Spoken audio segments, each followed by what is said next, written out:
Yo! 330 million! Yo! It keeps going! It keeps going! What the fuck? Oh! Yo! Alright, some more showcase of Ggez, but this time not in PvP. It's going to be in Desolate Lands. Her S3 is attacks all enemies, damage is equals to blah blah blah.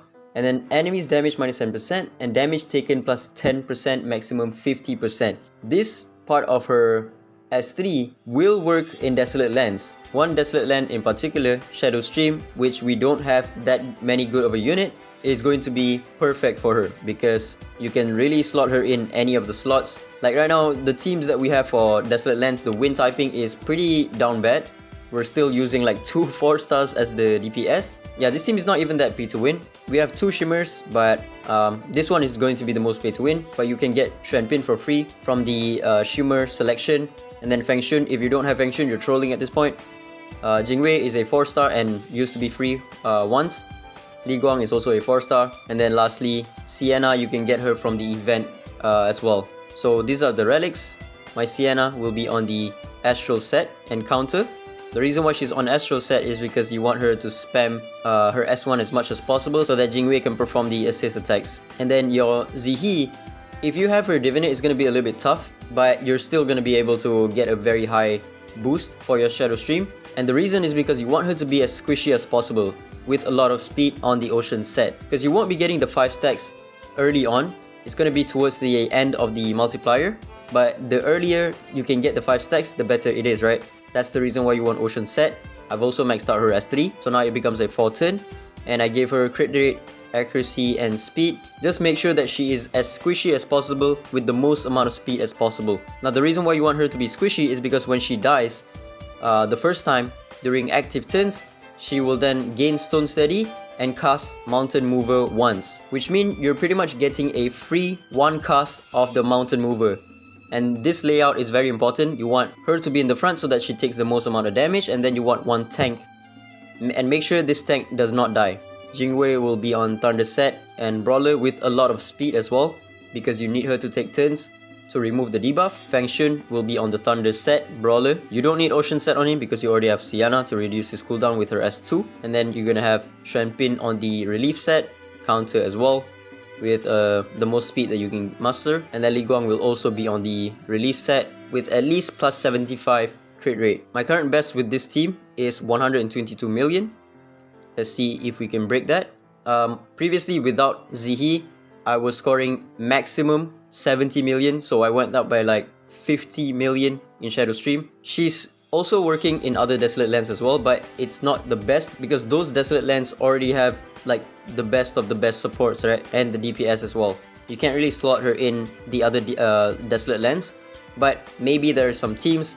I've tried her out in Shadow Glow. It's not really working out too well in there because once again you already have like the best of the best supports. Ooh, look at that, 144 million. Okay, I see you. Look at that average though, 114 million, 120 million, nice. But yeah, I've tried her out in Shadow Glow. It's not working out too well. The highest that I've gotten with Ggez in the team is roughly 110 million, whereas my old team is 160 million. So yeah, let me take a look at the 144 million run. Here's the reason why you want her to be as squishy as possible. She casted the S1 once, right there.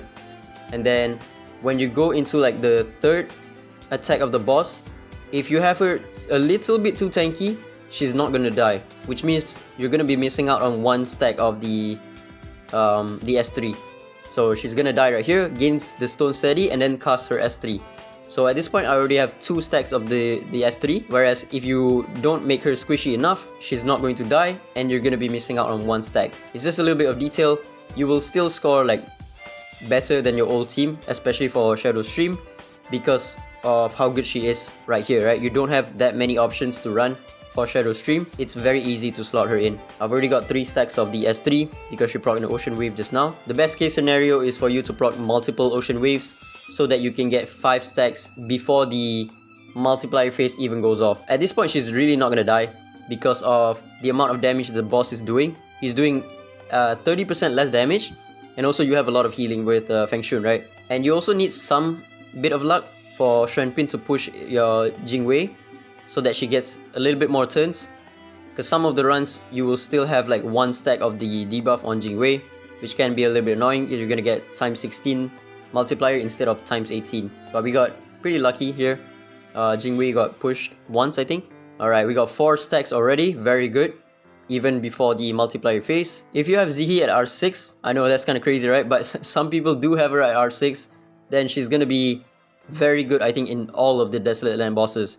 Because whenever you cast the S3, she's gonna cast it once again.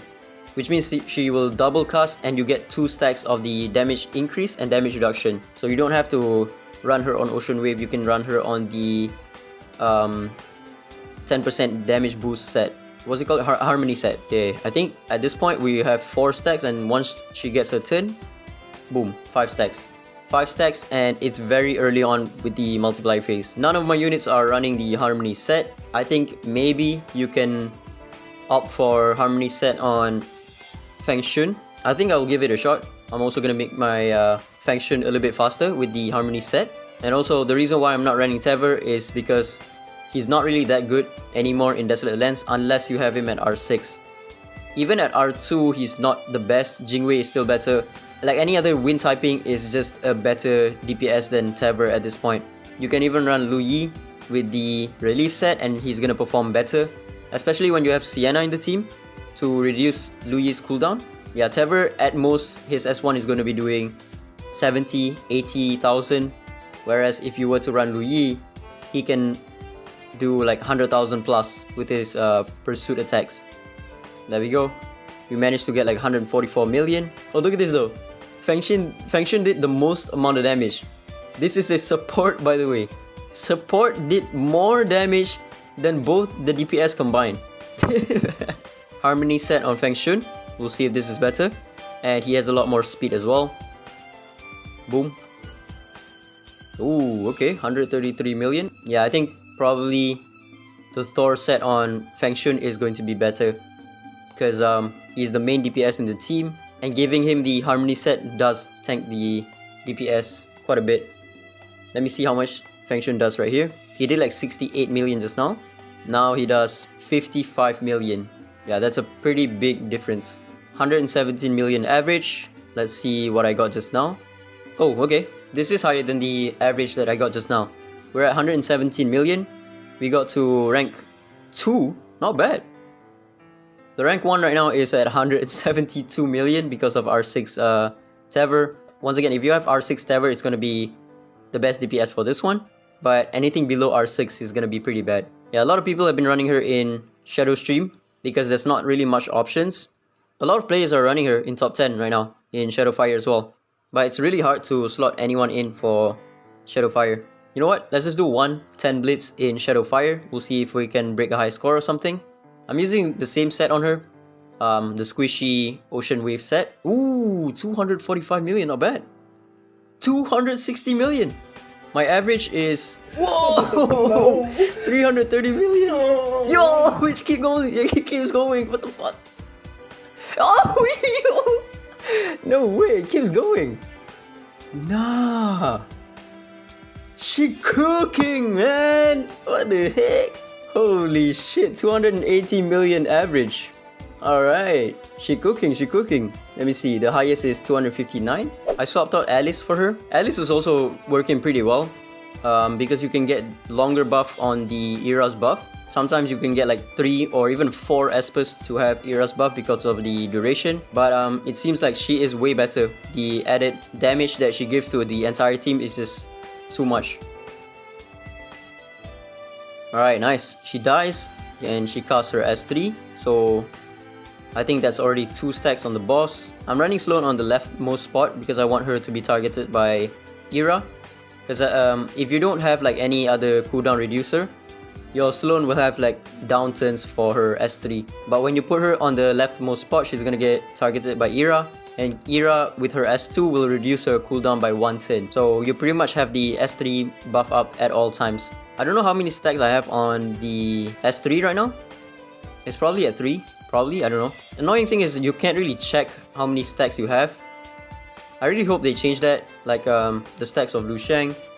And now the stacks of her S3 as well. It's just really annoying to keep track of it one by one. Look at that, 7 million and not even halfway there. Alright, definitely at 4 stacks right now, I think we reached like 15 million just now. I wasn't looking. But let's take a look at the damage overall. 342 million. Even Liam is doing pretty significant damage. With just one multi, I was able to break my highest average and also my high score as well. 359 is insanity. Alright, not bad. I'm gonna give it a shot one more time with Shadow Glow and Shadow Gale. I think there is a comp with her in Shadow Gale that might be better than my current one. My current one average is around 162 million right here. But I think there's probably a comp that can run her. Let's take a look at my PvE rankings right now. My Shadowfire went to rank 31 from top 0.1%. Nice. My Shadowstream went from 2 to top 5. It went from 0.1 to rank 5. What the hell? Alright, that's about it. She's good in PvP, good in PvE. Let me just show you a recap real quick of my beatbout rankings. Yeah, my record is pretty good so far in beatbout with her. Against like some of the very high Momo resonance team. There's an R3 Wuyu, R4 Wuyu even, we still managed to win. Again, R4 Wuyu. Okay, this is my guildmate by the way. She struggles against R2 Lu Sheng, just a little bit. You'll see some of my recent fights against R2 Lu Sheng is just mostly just losses. And then sometimes against R6 Momo, but that's not really all the time. See, when I challenged once again, I win. Yeah, R6 Momo win again.